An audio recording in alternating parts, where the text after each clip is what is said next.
एक दिन की बात है, नंद बाबा एकादशी का व्रत रखते हैं। एकादश्याम निराहारः, एकादशी का व्रत नंद बाबा ने रखा है और द्वादशी के भोर में यमुना जी में स्नान करने के लिए गए थे। वरुण के दूत नंद बाबा को वरुण लोक ले गए हैं। स्वयं भगवान अपने बाबा को लेने के लिए वरुण लोक में गए और वरुण लोक से नंद बाबा को ले आए। लेकिन पहली बार बाबा ने किसी अतीन्द्रिय लोक को देखा। नंदस्तु अतीन्द्रियम दृष्ट्वा, ध्यान से सुनिए, नंद बाबा ने पहली बार अतीन्द्रिय लोक को देखा। देखो, इंद्रिय लोक उसे कहते हैं जिसे हम अपने आंखों से देख सके। जो भी कुछ यहां दिख रहा है हम अपने आंखों से देख रहे हैं। कुछ ऐसी जगह है जो हमारे आंखों से नहीं दिखाई देती लेकिन है, उसे कहते हैं अतीन्द्रिय। पहली बार नंद बाबा ने अतीन्द्रिय वरुण लोक देखा और वरुण लोक की दिव्यता देखी। भगवान नंद बाबा को लेकर के तो आ गए, लेकिन ब्रजवासियों में एक चर्चा है, श्री कृष्ण भगवान है। कन्हैया, क्या तुम भगवान हो? यदि तुम भगवान हैं तो हमें एक बार अपना वैकुंठ दिखा दो। बड़ी चर्चा, बड़ा नाम सुना है आपके वैकुंठ का। वो वैकुंठ ऐसा है, वो वैकुंठ वैसा है, दिव्य है। बड़े बड़े योगी उस वैकुंठ लोक में जाते हैं, हमें भी एक बार उस वैकुंठ में जाना है, ले जाओ। भगवान ने कहा, अच्छा आप लोगों को वैकुंठ ही जाना है, चलो मेरे साथ। भगवान उनको ले गए ब्रह्म रथ में। जैसे ही ब्रजवासियों ने ब्रह्म रथ में प्रवेश किया, वैसे ही ब्रजवासी सभी वैकुंठ में प्रकट हो गए। जैसे ही वैकुंठ में गए तो वैकुंठ में भगवान नारायण चतुर्भुज रूप में रहते हैं और भगवान नारायण के जो पार्षद हैं, सेवक हैं, वहां सभी के सभी परिकर चतुर्भुज रूप में हैं। 4 हाथ हैं, चारों हाथों में शंख चक्र गदा पद्म है। सिर पर मुकुट है, पीतांबर पहने हैं और सुंदर कांति है, कानों में सुंदर कुंडल है। ऐसी दिव्य शोभा है भगवान के पार्षदों की।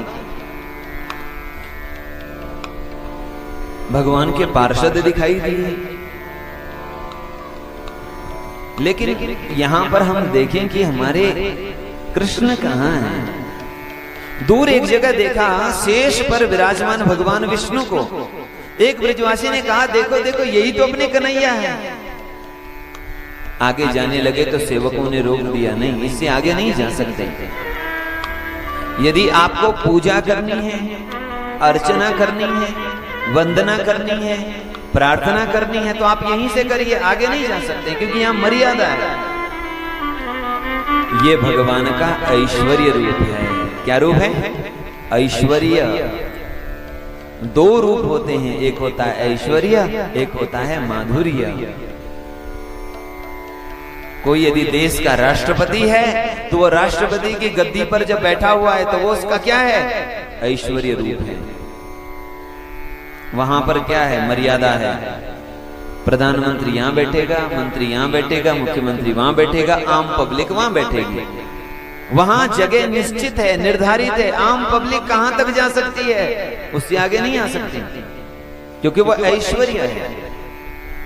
वैकुंठ में भी वैसे ही है। यहां तक देवता आएंगे, यहां तक ब्रह्मा जी यहां बैठेंगे, भगवान शंकर यहां आएंगे, इंद्र वरुण यहां, वरुण कुबेर यहां बैठेंगे।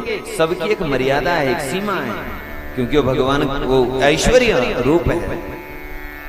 लेकिन वही राष्ट्रपति जब घर में आ जाए, कमरे में आ जाए, या 5 साल बाद छुट्टी हो जाए और अपने घर में आ गए, घर में आने के बाद घर में एक पोता है। पोता ने कहा, दादाजी तुम घोड़े बन जाओ, मुझे घोड़े पे बैठना है। तो वही राष्ट्रपति घोड़े बन जाएंगे कि नहीं? उसी घोड़े पर बैठ करके उनका जो पोता है वो घोड़ा घोड़ा कहेगा कि नहीं? कहेगा कि नहीं? एक रूप वो जहां पर एक मर्यादा है, सीमा है। एक रूप ये, वो ऐश्वर्य रूप है। घर में आने के बाद अपने घर में वो माधुर्य रूप है। जब भगवान वैकुंठ में हैं तो भगवान का ऐश्वर्य रूप है, वहां मर्यादाएं हैं, सीमाएं हैं, एक प्रकार के बोले प्रोटोकॉल है। लेकिन जब ब्रज में हैं, अपने घर में आए हैं, यहाँ कोई मर्यादा नहीं है, यहाँ कोई सीमा नहीं है। ब्रजवासी गले से लगा लेते हैं। खेल खेल में कभी श्री कृष्ण हार जाते हैं। यहाँ कोई सीमाएं नहीं है, यहाँ कोई मर्यादाएं नहीं है। ये भगवान का ऐश्वर्य रूप नहीं, माधुर्य रूप है। ब्रजवासी वैकुंठ में जब श्री कृष्ण से नहीं मिल पा रहे हैं, ब्रजवासी कहते हैं श्री कृष्ण हमें तो वापस बुला ले, हमें नहीं रहना इस वैकुंठ में। यहाँ नंद बाबा भी नहीं दिख रहे हैं और यहाँ नंद रानी भी नहीं है, न यहाँ यमुना जी का तट है, न यह यमुना रानी है। हमें नहीं रहना कन्हैया, हमें तो वापस बुला लो। कहाँ करूं वैकुंठ हो जाए, जहां नहीं नंद, जहां नहीं जसोदा, जहां नहीं गोपी ग्वालन गाए। कहाँ करूं वैकुंठ हो जाए, जहां नहीं जल जमुना को निर्मल और ना ही कदम्ब की छाए। कहाँ करो वैकुंठ हो जाए। ऐसा वैकुंठ हमें नहीं चाहिए, हमें तो हमारा ब्रज ही अच्छा है।